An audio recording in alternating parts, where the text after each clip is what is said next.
Good day everyone, welcome. Tax season's coming, and if you're driving for DoorDash in 2025, you're probably wondering how to file those taxes. As an independent contractor, it's all on you, but don't stress. I'm breaking down the steps to file your DoorDash taxes quick and easy. So first, guys, you need to grab your tax form. If you earned $600 or more dashing in 2024, DoorDash sends a 1099 NEC via Stripe Express by January 31. Check your email, even spam, for a Stripe email titled Get Your DoorDash 2024 Tax Forms.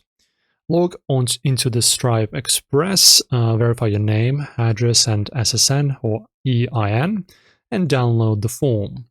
Made less than 600? No 1099, but you still report all earnings per IRS. I pulled mine from Stripe in 2 minutes.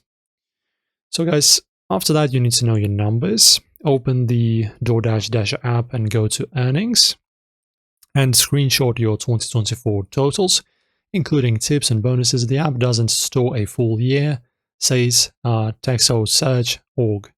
Track expenses like mileage, phone bills, hot bags, or gas if you use the actual expense method. Apps like Avalanche also track mileage, saving me hours. Keep receipts for deductions, they're your tax bill's best friend.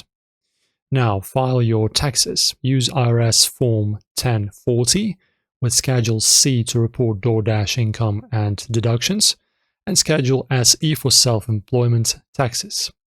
Report 1099 NEC earnings on Schedule C's gross receipts. Deduct expenses like mileage or phone costs to lower your taxable income. And by April 15, 2025 or 17 for Maine or Massachusetts per Dasher Central. TurboTax Premium or H&R Block online walks you through it. And that's how you file your taxes. You grab your 1099, track earnings and deductions like Form 1040, and pay quarterly. Guys, like and subscribe and hit that bell for more gig hacks. See you next time.